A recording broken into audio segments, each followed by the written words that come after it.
in the category of what might surprise you, I am a baker's daughter and grew up in my father's bakeries. My father, understanding my real natural talents, never taught me to bake, but rather he had me do the bookkeeping when I was 11 and he opened his first store. So my pleasure is reading Dorie Greenspan's cookbooks for their exquisite writing, beautiful photography.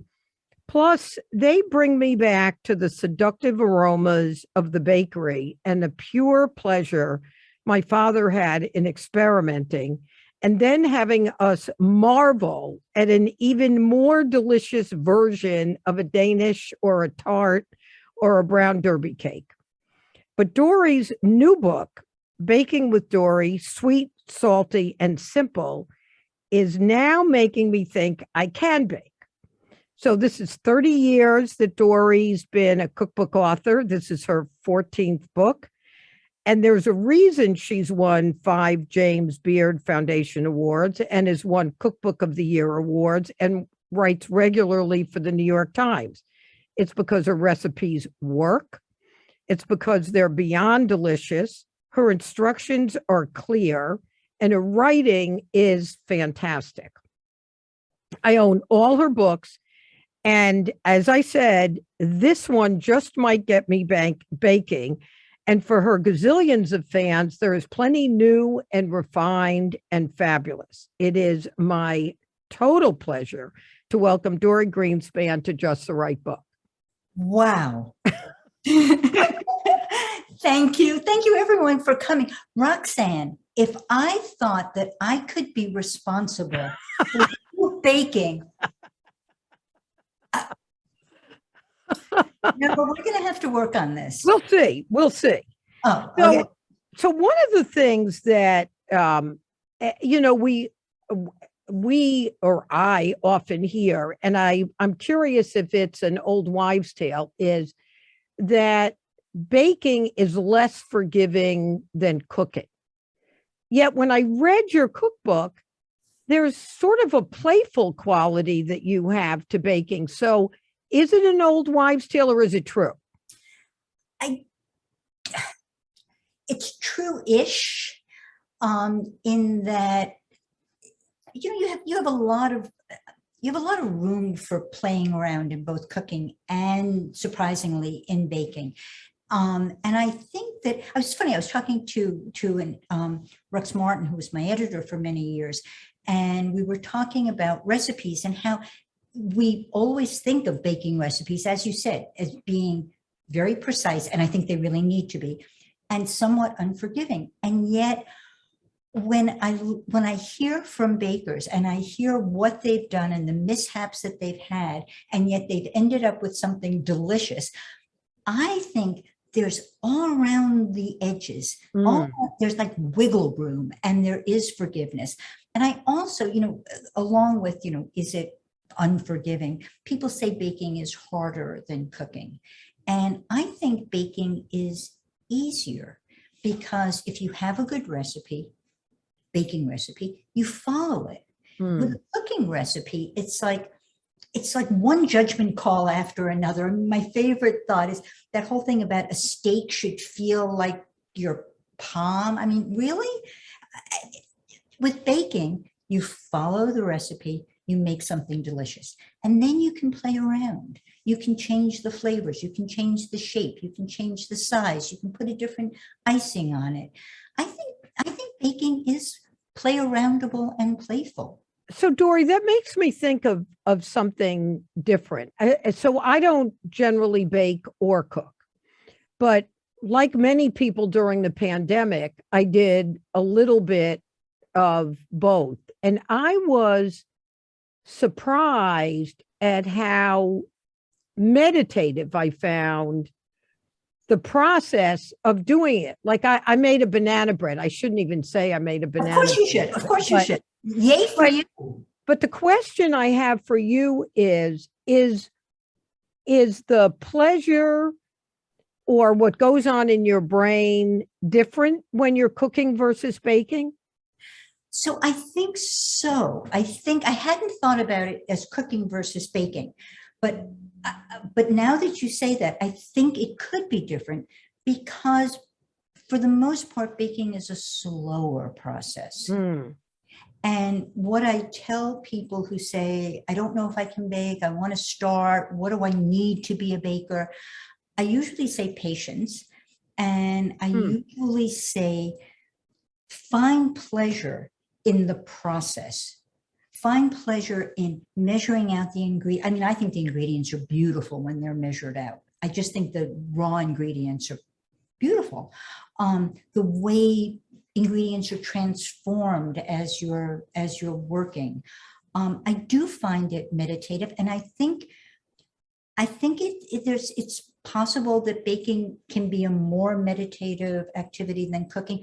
I mean, certainly think about stir frying, where you're like everything's moving at once, and you're wondering, Mhm. or yes, yeah, I hadn't Because thought you of know, Dory, what just occurred to me as I'm listening to you, which sounds maybe new agey, is that you have to be very present to bake. yes, yeah, And that is meditative to be that, you know, when you think about when you go to these like spas or something and they have you take a raisin and savor it in your mouth for like too many minutes as a way of being present. So may, that's a very interesting element of baking. you know, Roxanne, I truly, for all the years that I've been baking and all the joy that I still find in baking, I hadn't thought about it quite like that. I mean, I do think it is meditative. I do know that once I start, I feel like I'm breathing Mm-hmm. differently because, and you do have to concentrate. So I think when I say that you need patience and you need to, find a way to find the process pleasurable, that yeah, maybe. I mean, it is a slower, you do need to be present. You should be present while you're cooking too. But just saying, Here's the just thing with the fire and the oven and all of that. saying, just saying. But yeah, So, yeah. Dory, I love this story, and if for those who might have heard it before, I don't really care because I think it's so fun. So, you're, a renowned cookbook authority. And one might think that you have been brilliantly and professionally trained at some fancy school. But share with us just how ridiculously you started in this profession. Yeah. So, yeah. So I assume we're talking about the fire in my parents' kitchen when I was, Correct. yeah, yeah. That was when I was making my mother didn't cook, so I didn't have models, and I was making frozen French fries, which were the only French fries we had ever, and they were in a box in the freezer. But I had seen short order cooks, make French fries, so I put up oil. I figured you needed that, and big pot of oil. I put a lid on it. When I pulled the lid off, fire. So I was 12. And I had never been in the kitchen before, and I wasn't allowed back in after, but I got married when I was 19, and I was a student. Michael had his first job. We were on a very tight budget. But I wanted to learn to cook. I had this vision of our apartment being the place where everyone would come. And I wanted to feed people. I wanted them to stay and talk. And I wanted it. I knew that I wanted food to be part of our life. And so I taught myself to cook from cookbooks. And you never were professionally trained. No, but I was lucky. I wasn't trained. I didn't go to school. I didn't take classes. But I did have the chance to work with some pretty fabulous people, great chefs who were. Well, why'd they let you work for them if you had? Oh, I didn't exactly. Okay. I made it sound like I worked for them. No, they would never have allowed me to work for them. I did. Yeah. So I did. I worked at a restaurant for 1 month, and that's when I was fired for changing their recipe. Mm. Yeah, I was fired for, I wrote briefly about this, that I was fired for creative insubordination. And I mentioned That's that, a great thing to be fired for. well, only now I mean, Yeah. years later, I was mortified then. Recently, somebody said to me that if I ever were to write a memoir, that would be a great title. Yes. Creative insubordinate, or it would be a good self-help book too, probably. But Yeah. anyway, I was fired for that. And then I worked in another bakery and I quit because I knew they would fire me if I didn't quit. I was terrible in a bakery. But when I started writing about food, I had the chance to work alongside chefs in order to be able to learn their recipes and write them for, I worked for Elle magazine for years. And they used to, when Elle launched in America, they had gorgeous food pages. And so I got to work with amazing chefs who were really open and generous and helped me and taught me. And so that was cooking school for me.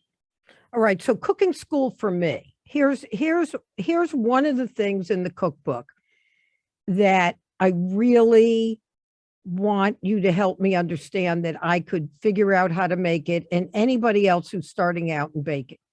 So I want to make brioche. Now, Okay. you have the most beautiful picture of a brioche in this book. Somebody just made it and posted their loaf on Instagram, and I sent it to 3 people because it was so beautiful. Well, do you have it? Okay, so of course we know that anything that was ever made was originally made by hand. And when I did take, I don't have a mixer. okay, I gave it away. I had a big KitchenAid mixer. And when I moved from our house of 30 years, I thought, I haven't used this maybe in 30 years. And I don't know who I gave it to, but I could invest in another one if I thought I could make brioche. or you could come make brioche with me and decide if you want to make. Okay. All right. Good. Perfect. But so once again, I mean, brioche is magical. It's a yeast dough. I'm going to find. Do I have to grow yeast or can you buy it? I'm sorry, I was looking in my book and you said that and it just stopped me. You can grow your own yeast if you'd like, but okay, but I don't have to. But you don't have to. Okay, good. This is this is the picture of like how gorgeous is that? It is, and it's so delicious. So it's an enriched. It's called an enriched loaf because it has milk and it has butter and it has eggs. So it's rich. It's not sweet, but it's almost sweet. I use this dough to make sticky buns, which are, really sweet, but I also use it to make babka. You have to beat. But I find it fascinating because when you put the butter in, there's a lot of butter in brioche. That's why I like it. Right, the dough kind of separates and you think, oh no, what's happened? Then you put more butter in and you keep beating and it comes together and you watch. It's like, I don't know how many stages, the 5 stages of brioche. You watch this dough change and it is just, the dough itself is beautiful. It's got a satin look to it. And when you stretch it, it just pulls. And it's really satisfying to me. So if I read this recipe, where would I screw up? Where's the danger of my screwing up? You might not. I feel like Paul Hollywood when on the Great British Baking Show, when they get their technical challenge and they'll say, and what's your advice? And he'll say, well, your timing or you could not beat it enough. Okay. This is a dough that really takes a beating and also has several rises. So it's a project. But when you make it, it feels so good to have made something this beautiful and this delicious. All right. Now, what recipe would you pick out in the book as the simplest? So I was, okay, I'll give you a recipe. I never answer this question. I Okay, always write, people say, where should I start? And I always say, well, choose something that you would like to make. the hell with that answer. Let's come up with something. Right. really Okay. So simple. that's right. So I'm going to give you, I knew it. I knew it. Hold 1 second. So I'm working with a copy of the book that I dropped from a very high place and the binding came Oh, off. broke. Yeah. But now I feel attached to it. It's like, so, Why not? right. I feel, so the everything cake. Right? Oh, good. I was going to ask you about that. This is where you That's start. on page 129. It's on page 129. And here's a picture of the everything cake. For So people on the podcast, it's I know they beautiful. can't see, so I'm going to describe it for them. So the everything cake is, it's really simple. It has, wait, wait, 1, 2, 3, 4, 5, 6, 7. It has 8 ingredients, and I think it has 9 variations. But you don't need a mixer to make this. You just it's a bowl, and you just stir the ingredients.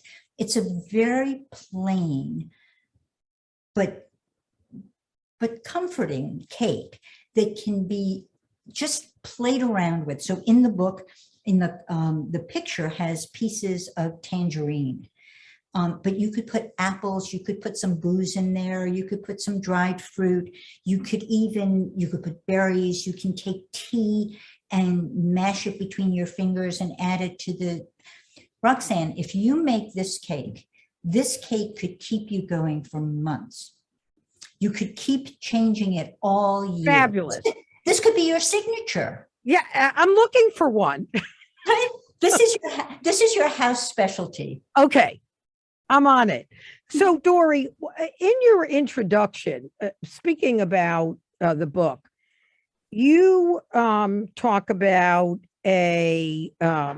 let me see, I think I wrote it all down, that you've got an editor, an agent, a recipe taster, a tester, a copy editor, a publicist, a photographer, a stylist.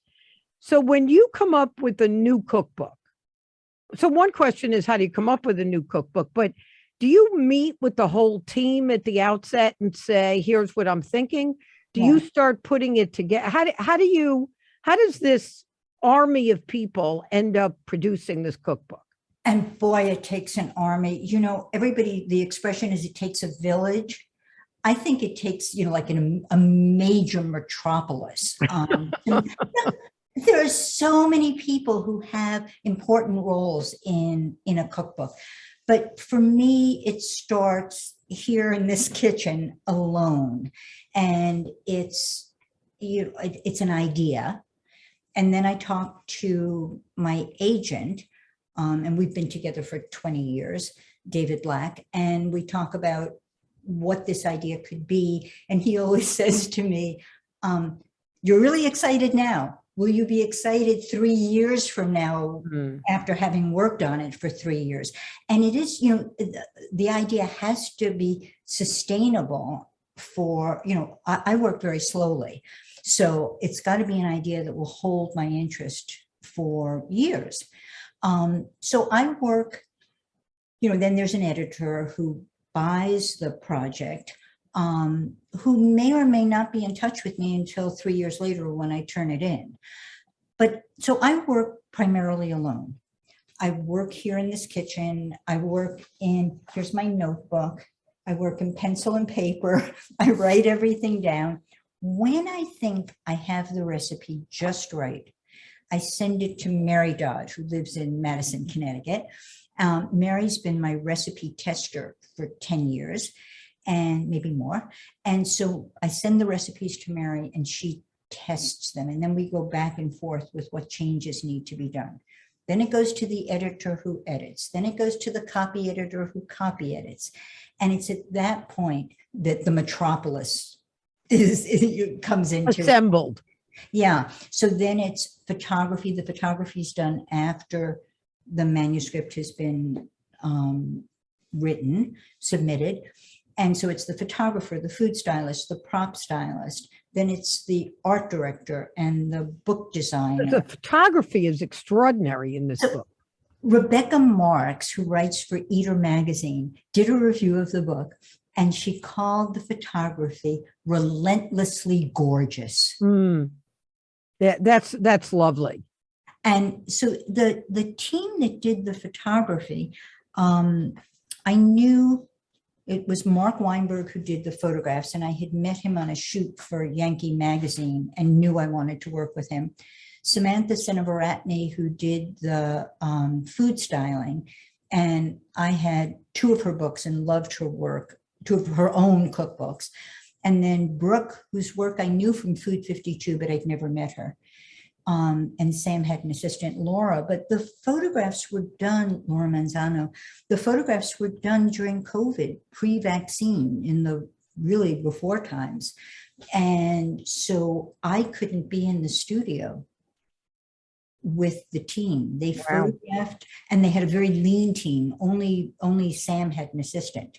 Normally there would be more people on set. And so they worked in a studio and I worked on Zoom 12 hours a day, away from actually, touching and tasting and talking to them about it, but seeing it and talking about. So who made Sam. Wow. Yeah, Sam Seneviratne. So she did all the baking, and there's so much. So I'm writing a newsletter these days, twice a week. Twice a week? Yeah, maybe. Yeah, twice a week. What's the link? How does somebody find the newsletter, Dory? DoryGreenspan.bulletin.com. DoryGreenspan.bulletin.com. Okay. And I've been writing about the people who've worked on the book. And I wrote about Mary, and I wrote about Mark, the photographer. And I just talked to Sam yesterday because I'm going to be writing about her. And I said, how did you ever organize this? And she said, when people think about food styling, they never think about anything but making the food look beautiful. When in fact, you have to figure out, how am I going to make 100 things in 11 days, always have something ready for the camera, always have something either hot if it needs to be. Wow. It's a remarkable talent, skill, and it takes more than just being a good baker. It's always fascinating to see something made and to understand how many talented people it takes to make a book.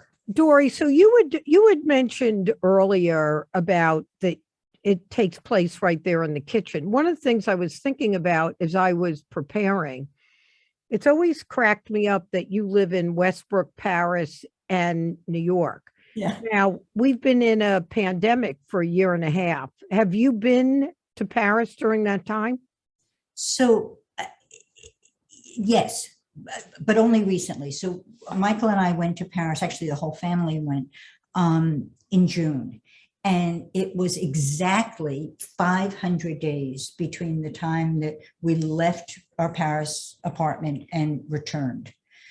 So this book spanned a time when, we were all out and about, and the pandemic. And so when I started working on this book, I thought, oh, this is going to be the book where I'm going to travel around. I'm going to talk to other home bakers. I'm going to get recipes from everywhere. And I had a few months like that. And I have recipes in the book that come from people I met in Stockholm and Copenhagen and Lisbon. But the rest of the book came from Stop and Shop, Big Y, Bishops, all the local markets, because it was the largest sector, the most of the recipes were done here in Westbrook under confinement or in confinement. Because Dory, when one of my favorites of your cookbooks, one is Sweet Times, which we'll talk about in a minute because it's the first one that I owned, and the bookstore was open, and it was the first one you did. But my other favorite is Around My French Table. So when you read that book, which is what I did, I read it. I'm you know, you're transported to Paris, to a lifestyle, to a way of entertaining, which is different than what you would do in Manhattan or different than what you would do in Westbrook. Did that change what you thought of as the recipes to include in this book because you were more based right here? So think I think I've been changing through the years.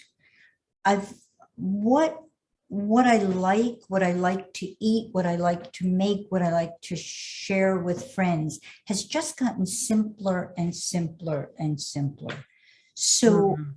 in many ways, this book, even if I had, you know, if only there hadn't been a pandemic, it it might have been more international, but it wouldn't have in feel Yeah. in some it wouldn't have been different from what it is. But I think I'm always inspired by my life in Paris and the people I know there and the way they cook and the And the way they entertain. I mean, I remember reading that book and getting such a visceral sense of the ease with which entertaining and being together occurs that feels different than it might here in the States.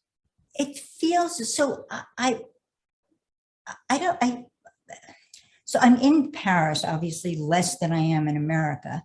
And yet I feel like I see my French friends more often than I see my American friends.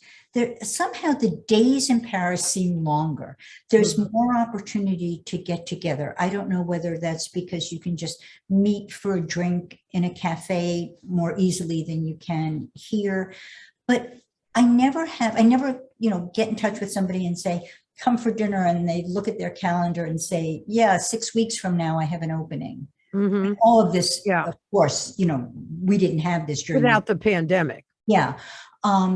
But I don't know. I just feel like it's easier to be together. Certainly the evenings are longer. It's, you know, you have an hour or so before dinner where you have a glass of wine and you have a little nibble. At my house, it's always a gougere, or many, and then you sit down and you eat, and then you have dessert at the table, and then you've got another hour or so that you're just talking. Mm. Somehow the evenings just last longer. There's a You know, different, I think some of it, you know, what it's reminding me of. We spent a good deal of the pandemic. We have a house in Maine, and we had a pod with other pandemic-y people. You know, and in Maine, which is mostly a vacation place, it wasn't a vacation place. We were all working, but I think it's a state of mind because we do a lot of entertaining up there. And during the pandemic, we were a pod, and it's multi-generational. The bar doesn't feel quite as high. I mean, there's a couple of cooks that are brilliant, and we like give them their due, but know when they come to our house that it's not going to be brilliant. So I think some of it's just a state of mind. I think we think of having somebody over for dinner here as a higher bar than it needs to be. I think yes, I think you're right. I always say, you know, when I think about having friends come for dinner, and I love that what the French say is, you know, come home. So Hmm. that when I think about having friends come home, I'm more interested in, I mean, obviously I want to cook something that they're going to love. And I want to, you know, Yeah, I you want, don't want them saying, "What the hell? This is what Dory Greenspan makes well, for I dinner." want what I really want is for them to feel taken care of. Yeah, I want people to feel welcome and wanted and taken care of. Um, but I don't, it's not about the food. yeah, And in many ways, it's better if the food isn't, you know, firecracker fabulous, because then all you're talking about is the food. yeah. You know I, what it reminds me of, Dory? Many years ago, Julia Child and Jacques Pepin came to New Haven for an event for R.J. Julia's, and It was a conversation. And the question that was asked of both of them is who was their favorite person to cook for?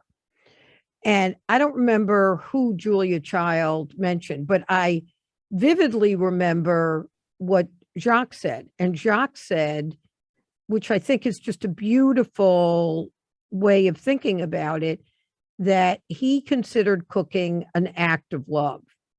And therefore, his favorite people to cook for was family and friends, because it was a way of expressing love. It's what, what you're saying, of to make them feel at home and welcome and Taken care of taken care of. Yep. It's the same notion.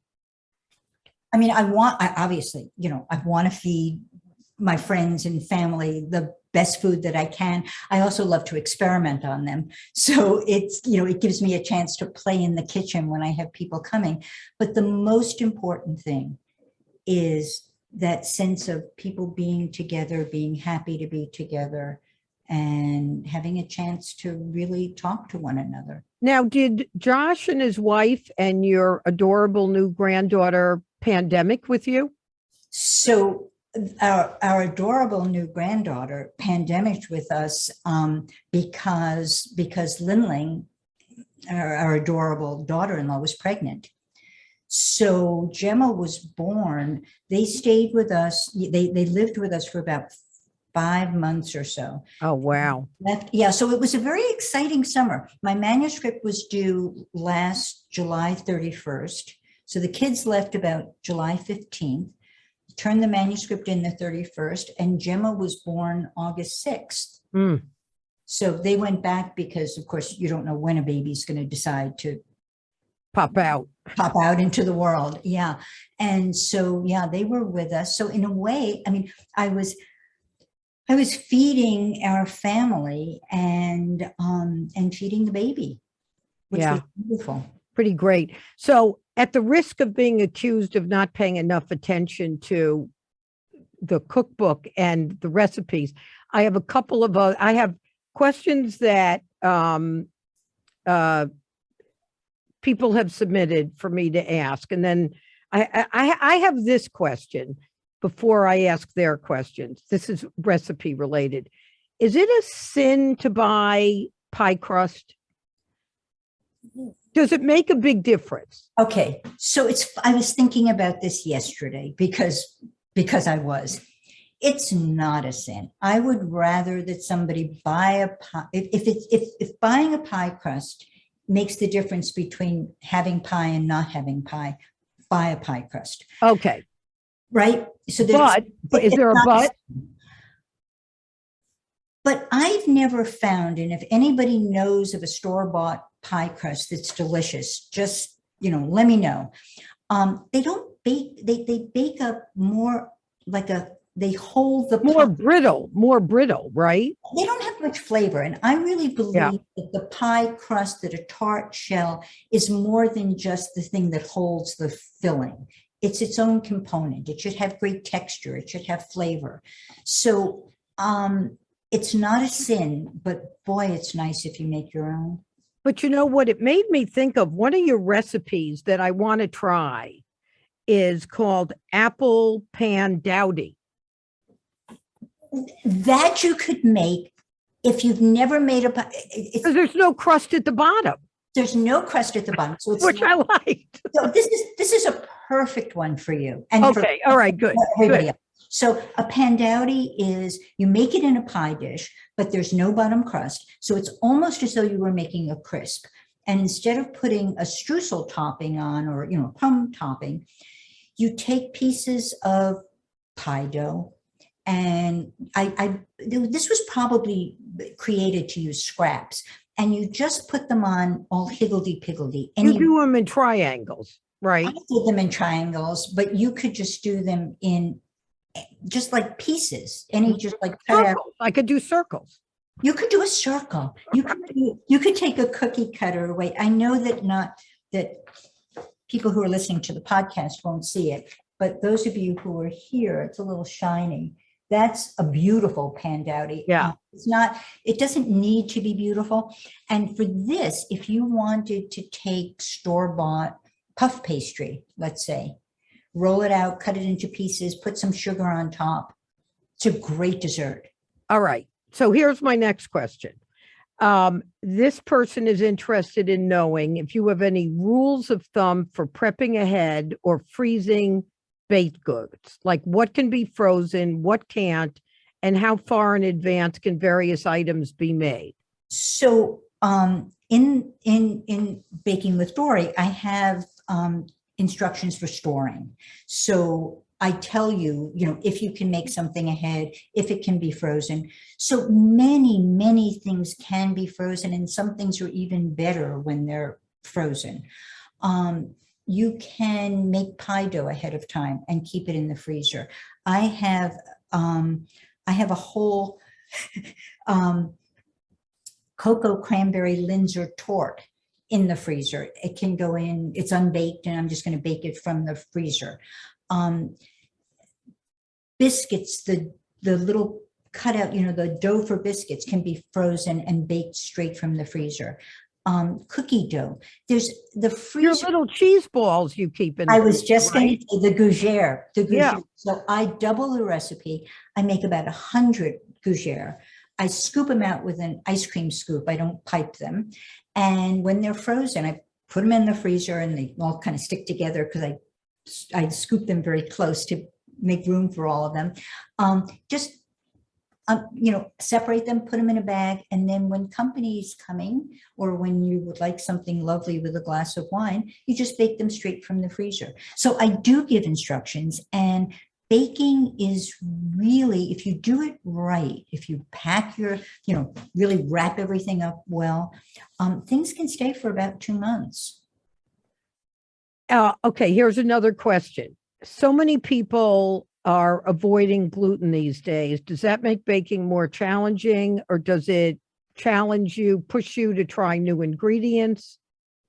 So baking gluten-free is a challenge, and there are people who do it, for whom that's a specialty, and they great. In fact, Keneal, what is her new book called? Keneal and Vinny, or Keneally Vinny, help, because I'm sure you have it. Her new gluten-free baking book is wonderful. I use, when I'm baking and want to take a regular traditional recipe and make it gluten-free, I use cup for cup flour. So King Arthur makes a flour where it's an exact substitute. You use the gluten-free flour, and in the same amount that you would use regular flour. I haven't tested all the recipes with that, but I hear from people all the time. People write to me. I love when somebody writes to me and says, I made your, let's say, the everything cake, but I used gluten-free flour and it was great. So I've never, I haven't had a fail with it. But this is not something I'm an expert at. Just for you gluten-free bakers, the recipe on the cover, and for all of you who love chocolate, the Lisbon chocolate cake, which is a layer of dense chocolate cake, a whipped ganache, and a lot of dark cocoa powder on top. That's a gluten-free cake. Yeah. So the other, thank you. Somebody put up Keneal Vinny. Yes, and you have the book at the bookstore. Oh, great. Yeah, it's a good recommendation for gluten-free baking. Great, thank you. Dory, one of the stories I love in the book is about you reinventing the world peace cookies. So share with us that story. Daring. So the world peace cookie, for anyone who hasn't made it, I Googled the other day, and there were 316 million references to the world peace cookie. It's a dark chocolate, it's actually cocoa based cookie that's a cross between shortbread and an American chocolate chip cookie. It has chunks of chocolate, and it has fleur de sel, French sea salt, that's really present. You taste it. And the recipe was created by Pierre Hermé, and he gave it to me more than 20 years ago. And it was in my book, Paris Sweets, and then as Korova cookies. And then a friend said, I call it the world peace cookie because if everyone had it, peace would reign. And so it appeared again in Baking from My Home to Yours because the name was too great. I've never changed it. It's just a perfect cookie. It's fabulous. It's a slice and bake cookie. So talking about freezing, you make the logs, pop them in the freezer, and then you can have cookies whenever you want. And but Charlotte Druckman wrote a book called Women on Food, and she asked me if I would make a world peace cookie for the book. And I said I wouldn't because it was perfect. And then the idea just kept playing around. I kept thinking, what would a world peace cookie for women be like? And I added rye flour for groundedness, for earthiness. I added chili pepper for that kind of pop and spice. And you don't get the chili all the time, so it's kind of unpredictable. And I love that. I added cocoa nibs for strength and freeze-dried raspberries for kind of verve, for sass, for that brightness, vivacity. And it turned out to be a good cookie. So that's World Peace Cookie 2.0. I think that was the thing I decided I'm going to try to make first on my own. And then I'm going to come to your house and we're going to do brioche. I would love to do brioche with you. I'm serious. Okay. No, I'm very serious.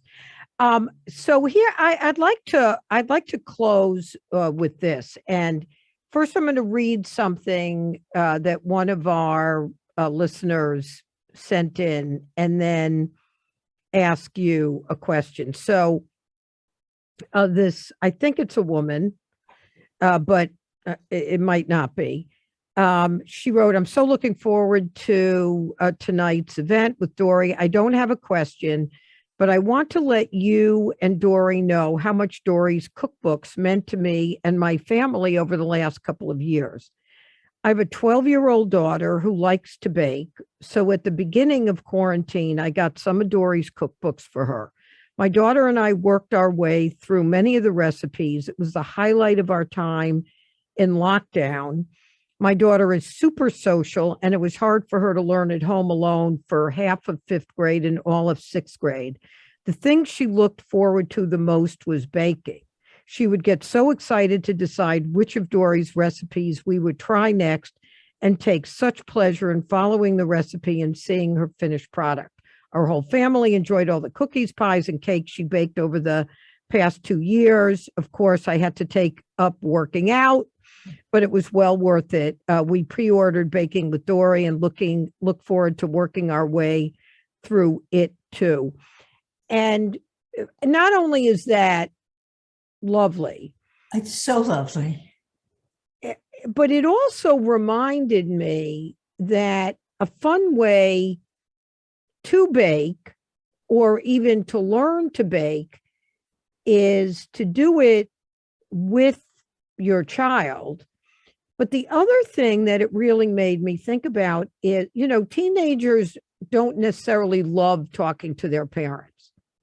Somehow they wander in the desert for a while and they think, we're dumber than a doornail or boring or whatever. But doing an activity like baking or cooking with them, like Jacques got our son, Edward, very interested in cooking because Jacques did it with Edward. And this is years and years later, and Edward's love of cooking came from that. What do you have advice for people who want to think about doing that, or should they start with cooking versus baking? No, I think you start with baking, but first, this was such a touching. Thank you. Yeah, great. Yeah, thank you for whoever wrote it, and thank you, Roxanne, for reading it. It's really Pretty touching. great. Yeah. So I actually think that baking is, if you're looking to start family, family time or time with a child. Baking is so hands-on. There's so many opportunities to touch the ingredients. And it's such a treat. It's not it's wonderful to make dinner, but you have to make dinner. Baking is kind of an extracurricular activity. It's something that's fun that you can do together, and that you have something that's really a treat at the end. And I'm thinking, years ago, I was at a book signing in California, and there was a little boy sitting on the floor, and he had a copy of Baking from My Home to Yours. He was 3, I think, and he was looking through the book as I was talking. And when I was signing books, he and his mother came up, and his book was a mess. It was all misshapen, and the pages were bulging. And his mother sat him down on the table where I was signing, and he opened the book and he pointed to something. He said, "I made this." And his name was Austin, and Austin and his mom had been baking. They started when he was 2, and she had a Polaroid camera, and she took a picture of him baking each recipe, and she put it in the book. She marked the date that they did it. Wow. And she said this was her baby journal for him. Ah, This was how, and that's a great story. I just love that. And so my granddaughter is 16 months old. So I think I've got 8 months before I buy a Polaroid camera and Great. start baking with her. I love that. So I want to close with this question, Dory. So this is your 14th book, is that right? And when you start a book, knowing how thoughtful you are about everything, you must have an idea in your head of what you hope it does when it's out in the world. So with this book, you use for the first time words like sweet, salty, and simple. So when you birthed this book and imagined it out in the world, what did you hope it would do? I have the same hope for every book. I teasingly say that, I'm an evangelist for home baking. Mhm. Somebody called me a cheerleader today, and I thought, yeah, that's what I am. I always hope that it will encourage people to get into the kitchen and to bake, to cook, to make things that they love, and to share them with people that they love. I mean, Roxanne, when we started talking, and you said this book might be the book that makes you bake something, Mhm. that nothing could have made me happier. Really, that's all I want. I want people to get into the kitchen and bake. And, the best would be someone like you discovering that there's joy in baking.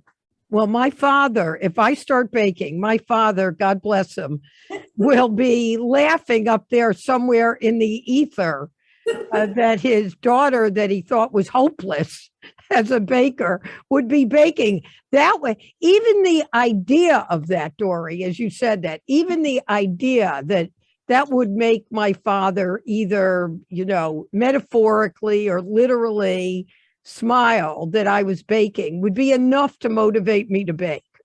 I'm here to bake with you anytime you want. You know where to find me. I do. Dory, thank you so much. I love all your books. But I've never read one with the idea that I might make something from it. I love this. Thank you.